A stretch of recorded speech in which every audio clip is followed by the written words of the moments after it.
ភៅថ្លៃរាប់លទ្ធផលអស្ចារ្យគឺវាសុទ្ធតែកើតចេញពីការតស៊ូដ៏លំបាកបែបនេះហើយទើបបានជាអតីតកាលមេដឹកនាំផ្ដាច់ការអាដូលហ៊ីក្លែមានទស្សនៈថាជ័យជំនះដែលគ្មានឧបសគ្គគឺជាជ័យជំនះធម្មតាតែជ័យជំនះដែលជួបឧបសគ្គគឺជាជ័យជំនះជាប្រវត្តិសាស្ត្រមនុស្សជោគជ័យពីរនាក់មានម្នាក់ត្រូវបានពិភពលោករៀនសូត្រយកជាគំរូតាមនិងម្នាក់ទៀតជោគជ័យដូចគ្នាដែរតែបែរជាគ្មានអ្នកចាប់អារម្មណ៍ទៅវិញតាមមូលហេតុអ្វីចម្លើយគឺដូចនឹងទស្សនៈរបស់មេដឹកនាំផ្ដាច់ការហ៊ីក្លែអញ្ចឹងបើកូនអ្នកមានប្រឹងរហូតបានលទ្ធផល10ឬកូនអ្នកក្រប្រឹងដូចគ្នាដែររហូតដល់បានលទ្ធផល10តើអ្នកណាខ្លាំងជាងតើអ្នកណាដែលមនុស្សសាមញ្ញគួររៀនសូត្រតាមនិងតើអ្នកណាដែលអស្ចារ្យជាងចម្លើយគឺដូចនឹងទស្សនៈរបស់មេដឹកនាំផ្ដាច់ការហ៊ីក្លែអញ្ចឹងត្បិតអ្វីដែលអស្ចារ្យគឺវាត្រូវអាស្រ័យទៅលើការខិតខំប្រឹងប្រែងដ៏អស្ចារ្យតើខ្ញុំនឹងប្រៀបធៀបយ៉ាងណារវាងសៀវភៅនិងទស្សនៈដែលរៀបរាប់ខាងលើសៀវភៅដែលថោកបំផុតគឺជាប្រភេទសៀវភៅដែលអ្នកអានចេះហើយមានប្រយោជន៍អាចប្រើប្រាស់ជាក់ស្ដែងធ្វើឲ្យជីវិតយើងសុខសប្បាយលុយមិនអាចធៀបនឹងចំណេះបានទេពីព្រោះចំណេះជាម្ដាយរបស់លុយចំណេះជាអ្នកបង្កើតលុយសៀវភៅខ្លះមានតម្លៃថ្លៃក៏ពពកតែតម្លៃខ្លឹមសារនៃទស្សនៈគឺមិនថ្លៃដូចតម្លៃសៀវភៅទេទោះបីជាសៀវភៅមួយក្បាលតម្លៃ 4000 រៀលក៏ដោយឲ្យតែគ្មានខ្លឹមសារអប់រំត្រឹមត្រូវហើយគឺស្មើនឹងគ្មានតម្លៃឡើយទោះបីជាសៀវភៅមួយក្បាលមានតម្លៃ 40000 រៀលក៏ដោយ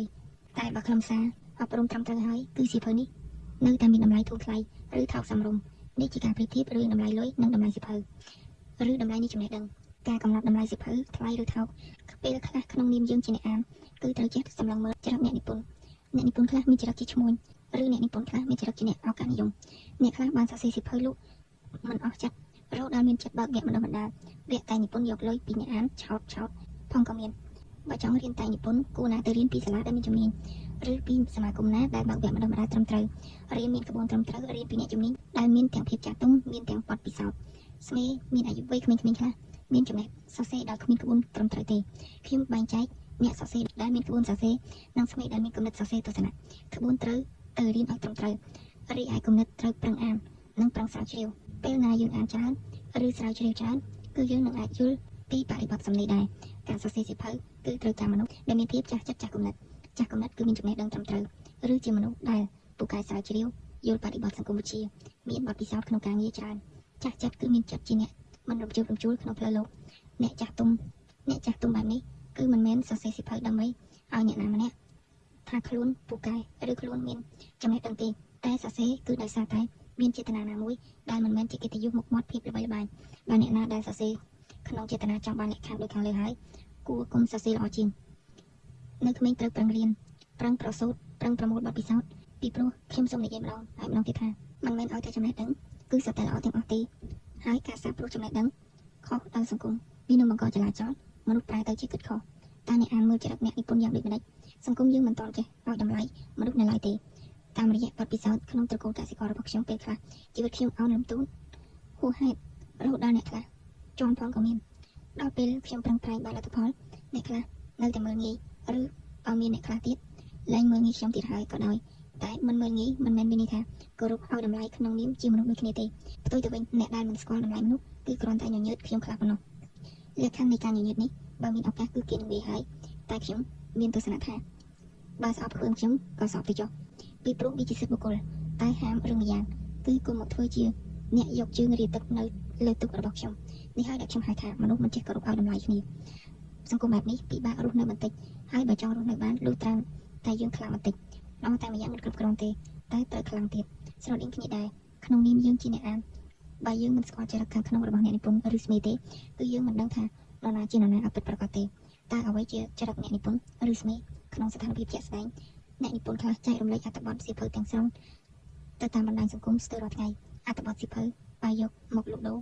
ឬប្រើប្រាស់កសាងទីផ្សារឌីជីថលឲ្យក្រុមហ៊ុនពាណិជ្ជកម្មគឺអាចទទួលបានចំណូលជាលុយជាក់ស្ដែងអ្នកនិពន្ធបែបនេះអាចហៅថាជាអ្នកនិពន្ធក៏បានឬមិនបាច់ហៅថាអ្នកនិពន្ធក៏បានដែរឬអាចហៅថាអ្នកចែករំលែកក៏បានដែរអ្នកនិពន្ធបែបនេះ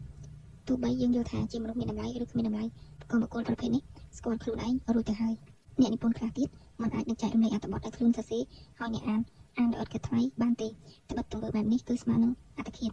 សម្រាប់ខ្លួនឯងក្នុងនាមជាស្មេជាទូទៅមិនថាប្រទេសណាទេគ្មានអ្នកនិពន្ធណាដែលសុខចិត្តយកសៀវភៅដែលខ្លួនប្រឹងប្រែងសរសេរដោយលំបាកមកចែករំលែកឲ្យមនុស្សអានដោយឥតគិតថ្លៃទេឬទោះបីខ្លួនជាមហាសេដ្ឋីមានលុយរាប់លានក៏មិនអាចធ្វើចរិតបែបនេះបានដែរក្នុងស្ថានភាពខ្លះទៀតសៀវភៅមួយក្បាលមានតម្លៃដូចគ្នាតែមានកម្រាស់ខុសគ្នា ទំហំសៀវភៅខុសគ្នានិងចំនួនទំព័រខុសគ្នាសៀវភៅខ្លះក្រាស់តែខោសៀវភៅខ្លះស្ដើងតែថ្លៃទំហំសៀវភៅកម្រាស់សៀវភៅទំព័រសៀវភៅក៏អាចច្នៃបន្ថែមធ្វើពាណិជ្ជកម្មបានដែរនេះបើតាមបទពិសោធន៍របស់ខ្ញុំក្នុងនាមជាអ្នកមានបទពិសោធន៍រចនាក្របសៀវភៅរចនាទំព័រសៀវភៅរចនាអត្ថបទសៀវភៅដោយសារចំណេះដឹងទាំងនេះទើបខ្ញុំមើលឃើញទស្សនវិជ្ជាដែលយើងអាចរៀនសូត្របានខ្ញុំនិយាយរឿងបែបនេះគឺគ្មានបំណងស្ដីបន្ទោសរិះគន់ឬបណ្ដោះបង្អាប់បុគ្គលណាម្នាក់ទេតែខ្ញុំគ្រាន់តែចង់ជួយជាគំនិតដល់អ្នកអានឬចង់ជួយគិតឲ្យសពដល់អ្នកអាន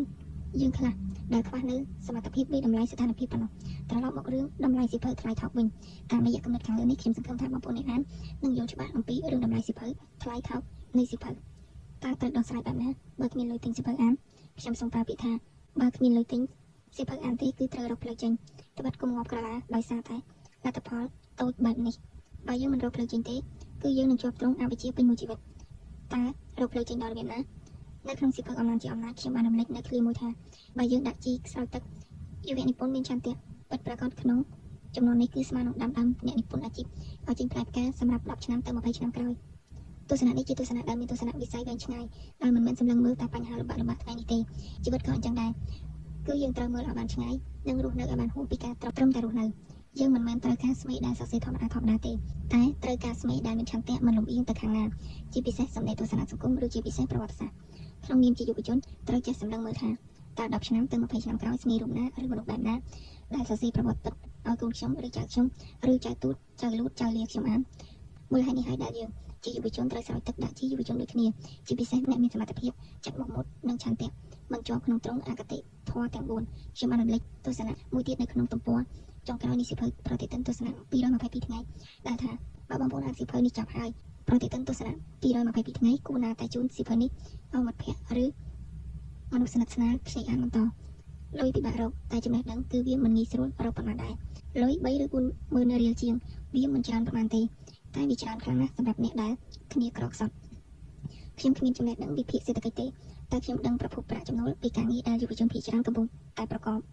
ដូច្នេះវាមិនងាយស្រួលប៉ុន្មានទេសម្រាប់ការចំណាយលើសៀវភៅដែលមានតម្លៃថ្លៃចុងក្រោយចូលរកវិធីដោះស្រាយអ្នកនិពន្ធណាដែលចូលចិត្តចែករំលែកចូលអានសៀវភៅរបស់អ្នកនិពន្ធដែលចូលចិត្តចែករំលែកចូលអានសៀវភៅរបស់អ្នកនិពន្ធនោះរបៀបរៀនសូត្រដែលមិនចំណាយលុយច្រើនដំណោះស្រាយចុងក្រោយគឺយើងចេះចូលលុយគ្នាទិញបើយើងពិតជាចង់ជួយគ្រប់គ្រងមែនឬចេះហាមាត់សុំខ្ចីមិត្តភក្តិដតៃអានបើយើងពិតជាចង់អានមែនបើខ្ចីហើយត្រូវទុំផងកុំខ្ចីសៀវភៅគេមកទុករកខែរាប់ឆ្នាំដោយមិនអានទង្វើបែបនេះជាទង្វើមនុស្សមិនទៅមុខគ្មានទំនួលខុសត្រូវមានរបៀបជាច្រើនទៀតដើម្បីមានឱកាសអានតែសំខាន់ចង់អានចង់ពិតប្រាកដឬអត់ត្រូវចាំថាមិនដែលមានធ្លុកឯណាមករកក្របីទេមានតែក្របីទៅវិញទេដែលត្រូវធ្វើដំណើរទៅរកធ្លុកព្រះអាទិត្យតែងតែរះពេលព្រឹកជានិច្ចទោះមុនរងាវឬមិនរងាវក៏ដោយបើព្រះអាទិត្យរះរាល់ពេលព្រឹកដែលអត់លក្ខខណ្ឌបែបនេះទោះផ្កាចេញមកទទួលពន្លឺឬអត់វាក៏ជារឿងរបស់ផ្កាដែរចេញឬមិនចេញគឺជាជំរឿសរបស់ផ្ការីចំពោះជីវិតក៏អញ្ចឹងដែរប្រឹងប្រែងឬបណ្ដោយខ្លួនវាជាជំរឿសជីវិតរបស់បុគ្គលម្នាក់សូមឲ្យកម្លាំងនៃឆន្ទៈបង្រៀនយើងឲ្យចេះតស៊ូជាប្រឹងប្រែងនិងជាអត់ធ្មត់នឹងរឿងលំបាកតែយើងយល់ពីអ្វីដែលខ្ញុំចង់មានន័យទេ